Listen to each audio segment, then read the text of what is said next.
ஒரு செய்தி சொல்லணும்னு எனக்கு வெகு நாள் ஆசைங்க. அது என்னன்னு கேளுங்க.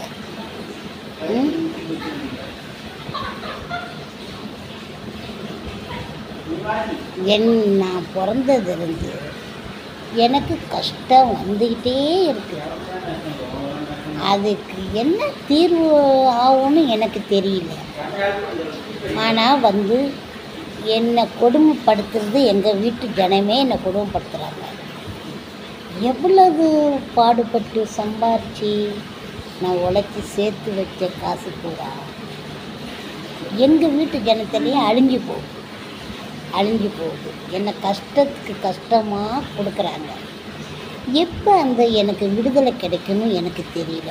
ஒருவேளை மேலே போனால் பிறகு விடுதலை எனக்கு கிடைக்குமா, இல்லை இன்னும் கஷ்டத்தை ஆண்டவன் கொடுப்பாங்களா எனக்கு தெரியல. ஆனால் இது வரைக்கும் நல்லது மட்டும்தான் நான் செய்கிறேன். கெட்டது யாருக்குமே இன்னும் நான் என்னை பொறுத்த அளவுக்கு யாருக்குமே கெட்டது செஞ்சது கிடையாது. நல்லது தான் செஞ்சுருக்கேன். ஆனால் எனக்கு மட்டும் கஷ்டம் மேலே கஷ்டம் வந்துக்கிட்டே இருக்குது. ஏன்னு தெரியல. அதுக்கு என்ன வழின்னு எனக்கும் தெரியல. எனக்கு தெரிஞ்ச வரைக்கும் கஷ்டம்தான் பட்டுக்கிட்டே இருக்கிறேங்க. இதுதான். நான் வெளிநாடு கூட எவ்வளோதே பாடுபட்டு சம்பாரித்து எல்லாம் சேர்த்து வச்சு துபாய், சிங்கப்பூரு, ஜப்பான் நாட்டுக்கு கூட போயிட்டேங்க. 5 தேசத்துக்கு போயிருக்கிறேன் இது வரைக்கும்.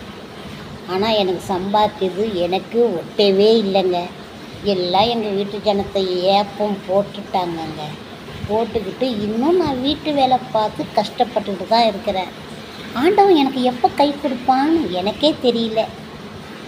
ஒருவேளை மேலே போன பிறகு கிடைக்குமா விடுதலை? பார்ப்போம், பொறுத்து இருந்து பார்ப்போம்.